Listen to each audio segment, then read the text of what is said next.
राधे राधे, हरे कृष्णा। आज आप सभी सुनेंगे मकर संक्रांति की कथा। मकर संक्रांति से कई पौराणिक कथाएं जुड़ी हैं। माना जाता है कि इस दिन सूर्य अपने पुत्र से मिलने उनके घर जाते हैं और इस दिन मकर संक्रांति की कथा सुनने से शनि दोष खत्म होता है।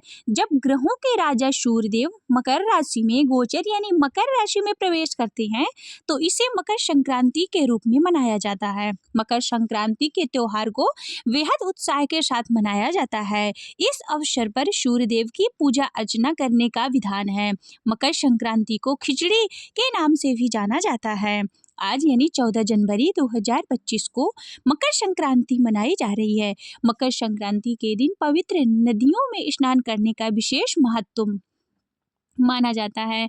साथ ही इस दिन दान करना भी उत्तम होता है। ऐसी मानता है कि मकर संक्रांति के दिन मकर संक्रांति की कथा का पाठ करना बहुत ही शुभ माना जाता है और कथा को अवश्य सुनना जाता है। मकर संक्रांति की कथा का पाठ करने से और कथा को सुनने से जीवन में सुख शांति बनी रहती है। आइए अब सुनिए मकर संक्रांति की कथा। धर्मशास्त्रों में वर्णित पौराणिक कथा के अनुसार सूर्यदेव की दो पत्नियां थीं, एक छाया और एक संज्ञा। सूर्यदेव को उनकी पत्नी छाया से एक पुत्र हुआ जिसका नाम था शनिदेव।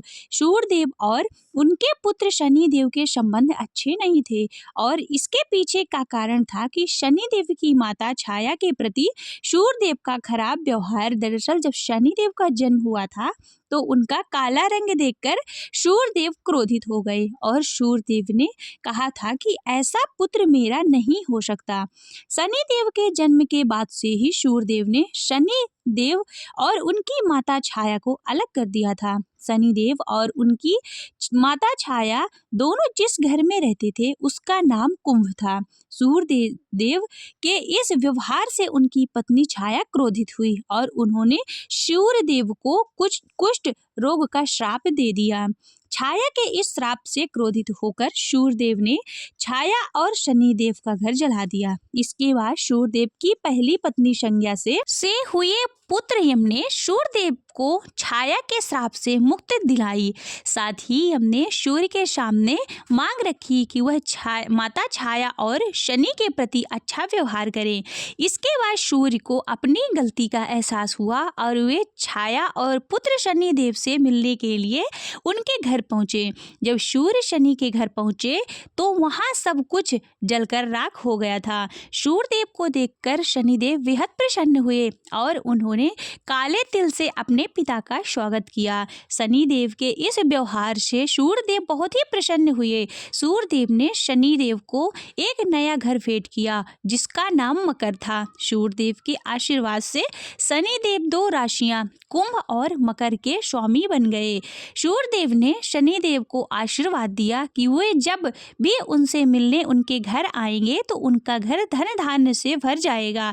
सूर्य ने कहा कि मकर संक्रांति के मौके पर जो भी मुझे काले तिल अर्पित करेगा उनके जीवन में खुशहाली आएगी। इसी कारण जब सूर्यदेव मकर राशि में प्रवेश करते हैं तो इसे मकर संक्रांति के रूप में मनाया जाता है। मकर संक्रांति के मौके पर सूर्यदेव की पूजा में काले तिल का इस्तेमाल करने से धन धान्य में कमी नहीं रहती। मकर संक्रांति से जुड़ी अन्य पौराणिक कथा के अनुसार एक समय में प्रभावशाली कपिल मुनि रहते थे। एक बार कपिल मुनि पर राजा शगर के पुत्रों ने देव इंद्र का घोड़ा चोरी करने का झूठा आरोप लगा दिया था। झूठे आरोप से क्रोधित होकर कपिल मुनि ने राजा शगर के 60,000 पुत्रों को भस्म होने का श्राप दे दिया। इसके बाद राजा शगर ने देव इंद्र से सिफारिश की और देव इंद्र के द्वारा ऋषि से माफी मांगने पर कपिल मुनि का गुस्सा शांत हुआ। उनकी माफी पर कपिल मुनि ने श्राप से छुटकारा पाने के उपाय के तौर पर बताया कि इस श्राप से मुक्ति पाने के लिए माँ गंगा को किसी भी तरह पृथ्वी पर लाना होगा।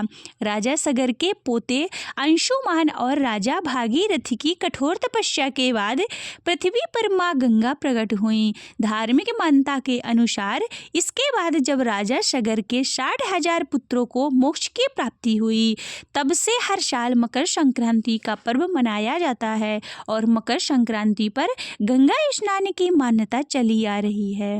वीडियो अच्छा लगे तो लाइक कीजिएगा और चैनल को अभी तक आपने सब्सक्राइब नहीं किया तो चैनल को सब्सक्राइब करके बेल आइकन को प्रेस करना बिल्कुल मत भूलिएगा। कमेंट सेक्शन में हर हर गंगे अवश्य लिखिएगा। हरे कृष्णा।